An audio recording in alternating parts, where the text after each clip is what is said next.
Hi there, it's 2016, and we're now, Erica and I are are going to offer you some tips about what you can do to help raise the bar yourself Yes. in the competitive world that is now the mid-Atlantic film production. Indeed, how to really shine at your craft. And what we want to focus on in this particular blog is what you can do artistically, all right? Yes. So, Well, we have another blog about business. business, and now, yeah, so now it's this artistic. is yes. the companion piece to it.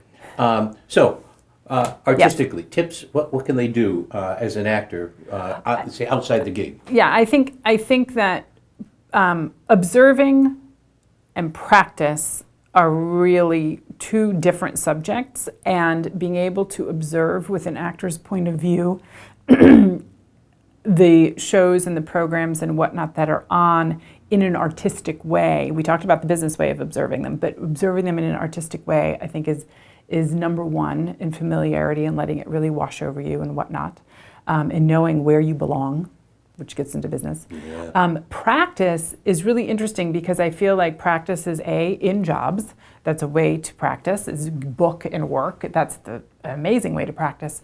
But in between the jobs, which sometimes is a really long time. In the Mid-Atlantic, yes. In the Mid-Atlantic, we've got to really practice on a daily basis.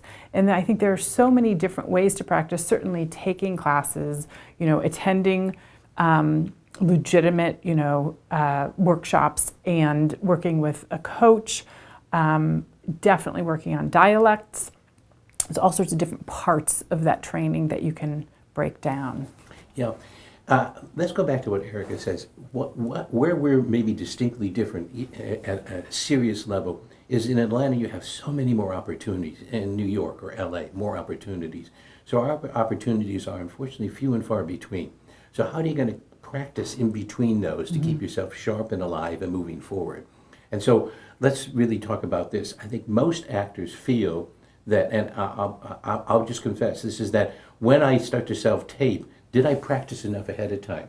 Do I just self-tape the event as a practical business thing? Or can I do it in an artistic way, which is, as you point out, why not have a camera that you're playing with and working with all the time at home? Well, I think that there's a hump to get over. Yeah. When a camera is looking at you.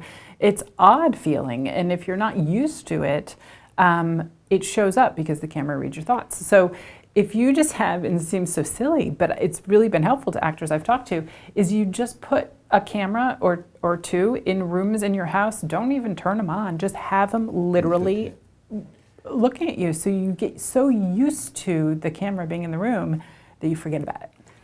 And then the next level, which is take a monologue and do it in the camera, really, or as if you were really doing that, and then take and really study it, really. Yeah, break and it then down this and is really that study. artistic point of view, because actors today need to be directors in a lot of ways. I mean, as well as directors of photography and gaffers and whatnot for self-taping, but being able to artistically look at what you've taped and select the take that you are going to send for an audition.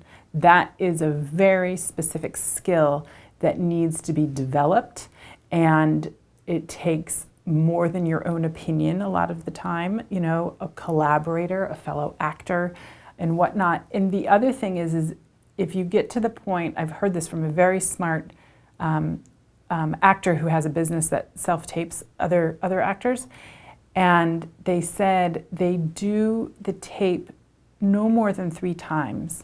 And as soon as they get it down, but they're like, oh, I got it, but I'm not sure, that's the tape they send. Because it's spontaneous and fresh enough then. Because if you practice it too many times to get it perfect, it's dull. And so it's just it's that little magic one where you're like, oh, I did it, but I could do one more. Don't do one more. Wow, interesting tip. I'll get back to this theme for my final thing, and that is many actors really feel that they need other people around them to practice, to train, to get better.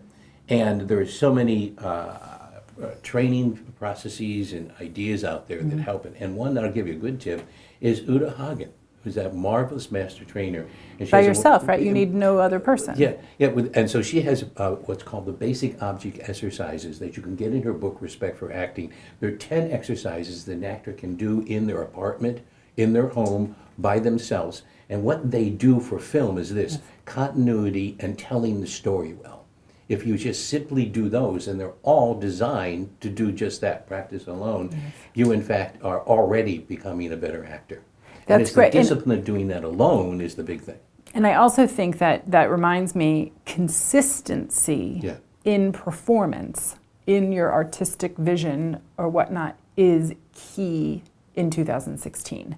So it's not, oh, I did a really great audition, but the next one I wasn't so great, and then I did really, like, consistency is the name of the game. And so getting to that echelon where you can repeat it again and again in terms of the quality of interpretation and script analyzation and character development for an audition is really important. And does that make sense that in fact most of us out there in the Mid-Atlantic have been trained in theater, and it's Yeah. a slower, longer process.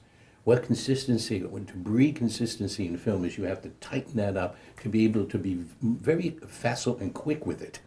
Because But I can't tell you the importance of theater artistically, yes. because that, That's right. to me, a theater actor with the background of theater knows that analyzation process and that character development process. And so it's just more of a technical practice in a way to make sure that the genre is shifted. But if one is starting and doesn't have a lot of theater experience, really delving into all sorts of different methods, and Stanislavski, among many others, would be a wonderful start, as well as starting to do theater. And final tip is that Erica has always said to stress that study what's out there currently. And you have, this generation has a wonderful opportunity with those shows that you can binge on. So here's something that I'm starting to do, is that rather than binging just for entertainment, what I'm doing now is binging for continuity. So I'll take and I'll study a certain actor in their through line all the way through to study their choices, to watch how this actor grew in the role over 13 episodes, to watch what choices are made to keep it original and alive. And that's really sophisticated, especially for actors who are consistently booking co-star roles who want to move into the guest star direction. I think that's a really applicable study period or practice for that shift. Right. And there's a whole bunch of things you can do with that if you take the studying of a film or a TV show seriously. Exactly. Hope that helps a little bit. The artistic side.